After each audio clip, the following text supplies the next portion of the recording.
I'm Todd DeMel, and I'm the art director for Lord of the Rings Online. Behind me is the Turbine Creative Studio, where the Turbine artists work together to create the art assets for all Turbine's franchises. Over the past year, we've been working together to create the assets for Dunland.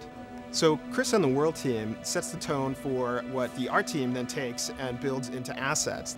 The art team will build the characters, the architecture, the deco that the World team then uses to build out the landscape and the hubs and environments. We've been working really closely with the World team as we've developed Dunland. And Chris is an expert in Tolkien and Tolkien geography and culture. Hi, I'm Chris. I'm a senior world builder on Lord of the Rings Online, and I'm working on Dunland right now.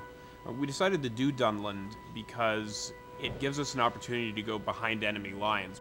When Saruman decides to attack Rohan, a lot of his allies come from Dunland, so by developing Dunland, it gives us a chance to see where these hillmen come from and what drives them to hate the Rohirrim so much.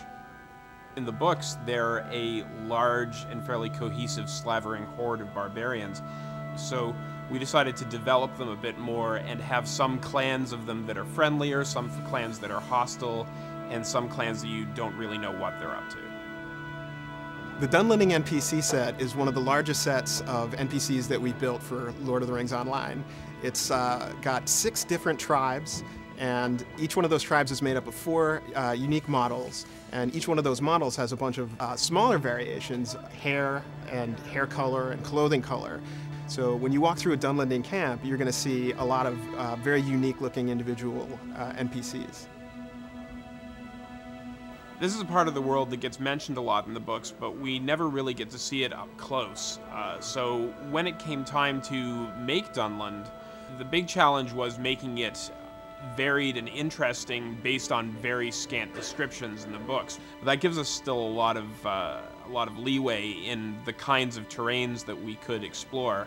So in addition to the craggy hills and woods, we have a large unpleasant bog, a haunted forest that's a remnant of what used to be the much larger woodland that covered most of Middle-earth, and we have a land that's dominated by barrows. All the cultural assets, the characters, the monsters, the architecture, the points of interest.